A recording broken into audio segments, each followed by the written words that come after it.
Neste tempo é cada vez mais difícil saber como eu posso ser salvo, ou se eu já sou salvo, eu já acredito em Jesus, mas minha vida não é perfeita ainda. E quando eu vejo a vida dos que dizem que são salvos, às vezes não parece que eles tenham sido regenerados. O que significa então ser salvo? O que significa ter conhecido realmente a Deus? Mas, sobretudo, a pergunta mais importante é: será que Deus me conhece? Será que Ele já escreveu o meu nome no livro da vida? Será que no dia do juízo Ele vai me deixar liberado? Ele vai me deixar passar? É muito complicado às vezes porque não sou a expectativa do que alguns propõem, mas também a falsa conversão de muitos me leva a uma confusão, até o ponto de eu mesmo não saber se eu sou salvo.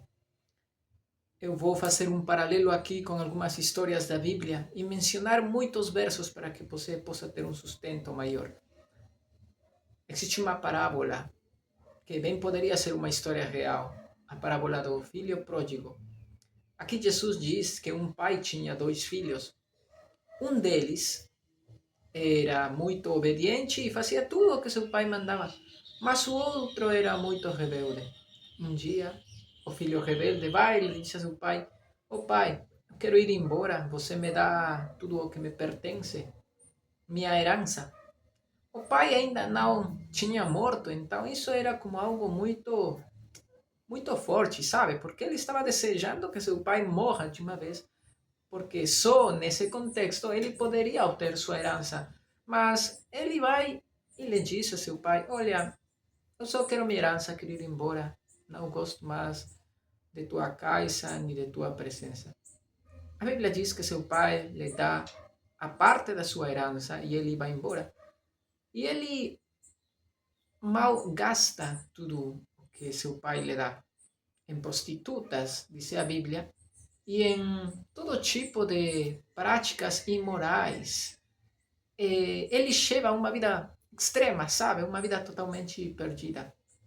Quando ele se desfaz de todo o seu dinheiro, ele tem fome e procura alguém ou algum trabalho para que possa se sustentar.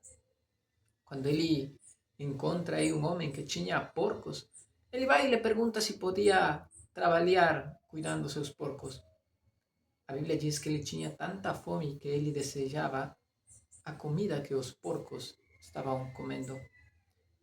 Muitas vezes nós temos que chegar a esse ponto para que aconteça o seguinte: aquele homem, ao ver sua terrível situação atual, ele desejou estar na casa de seu pai tão sequer como um dos seus serventes, como um daqueles que servia a seu pai. As pessoas que se encarregavam das coisas mais simples, ele desejava estar como um deles, porque em casa de seu pai tinha comida, tinha uma cama quente, possivelmente. Ele se propõe em seu coração: eu vou voltar para a casa de meu pai e eu vou pedir perdão. Eu vou falar com ele e vou lhe dizer que eu me arrependo por tudo o que eu fiz. A Bíblia diz que quando ele volta, seu pai já estava esperando-lhe. Possivelmente todos os dias na porta ele estava perto para esperar que seu filho volte. Quando ele chega, seu pai o abraça e lhe coloca um anel na mão, que significa autoridade. Meu filho ha volto, vamos fazer um banquete, vamos estar felizes porque ele voltou. Porém, o outro filho ficou bravo, porque a Bíblia diz que foi e lhe fala a seu pai: olha, eu estou contigo sempre e sempre faço o que tu dizes.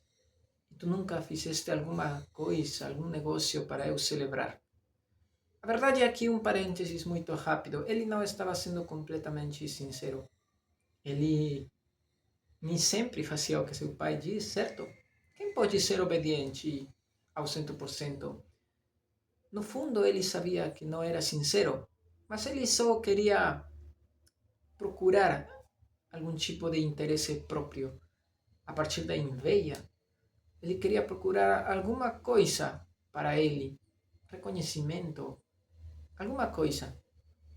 A história diz que seu pai lhe disse: Olha, meu filho, você está todos os dias comigo e tudo o que eu tenho é teu. Isso tem um grande significado. Eu vou deixar a história aqui por um momento, meu amigo. Esta parábola não é do filho pródigo, é a parábola dos dois filhos, porque traz na mesa duas faces, duas personalidades, dois tipos de pessoas. Uma delas pode haver feito tudo errado, pode ter feito tudo errado, mas volta e se arrepende honestamente, se humilha perante seu pai. O outro acha que nunca fez nada errado, porque bem todos nós sabemos que até o filho mais obediente, vamos dizer assim, é um filho que muitas vezes desobedece, que é rebelde, que não faz as coisas direito. Muitas vezes você pode lhe ordenar alguma coisa, mas ele faz de seu jeito. Então, o problema com este era que ele não estava sendo consciente, não estava sendo, não estava tendo uma profundidade em seu próprio análise para ir e falar com seu pai. A Bíblia diz, ao final, que o filho, aquele que foi embora e desperdiciou todos os bens de seu pai, voltou e foi e estive com seu pai e foi redimido. Existe uma parábola muito parecida na Bíblia, no livro de Jeremias, que diz que quando o povo de Deus foi rebelde, realmente ruim, Deus, o mesmo Deus que fez um novo pacto e mandou a seu filho morrer na cruz, o mesmo Deus que ama e que tem graça com todos os homens, sejam bons ou sejam ruins, esse Deus olhou para seu povo e falou: Eu vou castigá-lo, eu vou mandá-los no cativeiro, porque eles não descansam de fazer o que eu odeio. Eles não param de fazer aquilo que eu odeio. Eu vou castigá-los, vou mandá-los ao cativeiro. Eles morrerão. E se você, meu amigo, lê o livro de Jeremias, não é nada bonitinho como Deus fala de seu povo e tudo o que ele faz com seu próprio povo. Muitas pessoas têm só uma cara de Deus, a cara de um Deus de amor, de graça e paciente.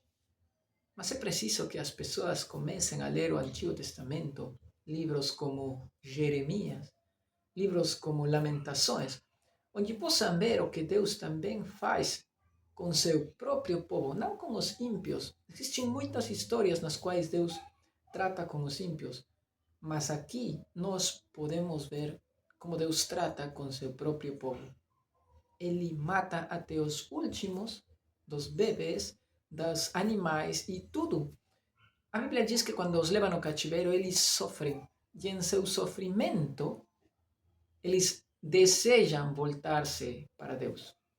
A Bíblia diz que Deus, em capítulo 31, diz que Deus se compadece e olha que seu povo aprendeu a lição e ele lhes dá uma nova promessa, uma nova aliança e lhes diz: eu vou trazê-los de todos esses lugares para onde foram repartidos, onde eu permiti que os repartissem, eu vou trazê-los de novo. Eles serão meu povo e eu serei seu Deus. Eu perdoarei seus pecados e eu nunca mais me lembrarei de isso. E ele começa a falar desta forma. Então, meu amigo, o que é que eu estou querendo dizer com todas estas histórias? Há um termo em comum. A Bíblia, quando fala de restauração entre nós, como povo de Deus, bem seja na parábola do filho pródigo, bem seja em um termo geral, todos os que somos o povo de Deus, a Bíblia, quando fala de restauração, sempre existe uma forma de fazer com que essas duas partes, a parte de Deus e a parte dos homens, se outra vez se enlacem, se conectem, se restaure a comunicação e a relação. Existe uma forma. E sabe o que? Não é simplesmente ir e dirigir-se para Deus. Deus, agora sim quero estar contigo. Ou Deus, espero que possas escutar-me porque agora eu quero estar contigo. Não. Sabe qual é o termo em comum nestas duas histórias? Que Deus disse que se seu povo se humilhar e se arrepender de seus pecados e vier perante ele de joelhos humilhado, ele perdoará a seu povo. Vai sarar sua terra e vai esquecer seus pecados e vai cobrir tudo isso e vai renovar sua relação com ele. Então, meu amigo, sabe qual é a diferença entre uma pessoa que nunca nasceu de novo e uma pessoa que realmente é regenerado, filho de Deus e que já está salvo? Uma pessoa que foi seu nome escrito no livro da vida. Sabe qual é a diferença? Que essa pessoa se arrependeu. Em algum momento ele percebeu sua situação e tudo o que ela estava fazendo e que estava muito longe de Deus e afastado por sua própria culpa. E o que essa pessoa faz é reconhecer que é essa pessoa a que fez tudo errado. Então vai, e mesmo que o filho pródigo vai e se arrepende, fala diretamente com seu pai, o pai da criação, o pai que faz tudo, o pai eterno, o Deus poderoso, fala e reconhece que está errado. Arrependimento, meu amigo, em muitos círculos eclesiais significa chorar, gritar, se jogar no chão. Pode existir pode existir algum tipo de situação dessas, mas sabe o que significa realmente arrependimento? Arrepender-se significa eu estava indo nessa direção e eu percebo que está errado. Então, vou dar uma volta de 180 graus. Estava indo nessa direção, agora eu vou ir totalmente na direção contrária. Nunca mais farei ou procurarei deleitar-me nas coisas que eu fazia. Esse é meu norte, nunca mais será meu norte. Agora eu vou para outro lado. Agora eu sigo Jesus, agora eu procuro Ele. Não é um caminho de perfeição, meu amigo, mas você pode perceber que as pessoas que foram regeneradas, com a ajuda e a graça de Deus, começam a mudar pouco a pouco. Alguns mais rápido, outros mais devagar, mas as pessoas vão mudar. A Bíblia diz que quando Deus escreve seu nome no livro da vida, nunca mais Deus apaga isso. Sabe o que acontecerá no dia do juízo? A Bíblia diz que essa pessoa vai para o juízo de Deus e Deus começa a colocar em sua mente tudo o que essa pessoa fez em vida. Cada uma das ações, cada uma das situações nas quais ele estive errado e as coisas tão ruins que essa pessoa fez, Deus coloca na mente e na mesa para que essa pessoa seja julgada. Essa pessoa não pode fugir. Não podemos fugir do juízo de Deus. Ele nos conhece desde que nascimos. Depois de isto, Deus diz: o certo contigo, o justo contigo é que você vai para o inferno. Bem, pessoas não gostam da palavra inferno porque a criou a Igreja Católica. Tudo bem. Existe um lugar de tormento, meu amigo. Não tens que utilizar a palavra adequada ou estar certo em onde está, nem nada disso. Tu tens que acreditar que se Deus diz que existe, e se Deus diz que vai te enviar aí se tu não te arrependes, pois isso é tudo. Deus tem palavra e Deus não brinca com estas coisas. Se tudo está dirigido para que você vá para lá e o príncipe deste mundo te atrapou e tu te deleitaste, tu gostaste de isso e fizeste de tua vida uma bagunça a vida toda, com certeza você irá para lá, meu amigo. A Bíblia diz que nesse momento só aqueles que acreditaram em Jesus, Jesus mesmo vai dar um pulo perante essa pessoa e falará: Senhor, tudo o que você tinha que fazer com ele, todo esse castigo eu já suportei. Tudo isso que essa pessoa merecia pagar, eu paguei na cruz por essa pessoa. Ele me conhece e eu lhe conheço. Ele aceitou um dia meu sacrifício e eu morri por essa pessoa. Deixa ir em paz a esta pessoa, Senhor, porque eu morri por ela. E isso será tudo, meu amigo. Deus, como juiz, ao ver a seu próprio filho, nosso advogado, deixará todas nossas culpas nas suas costas. E como ele já pagou, pois nós poderemos ser livres, segundo a Bíblia.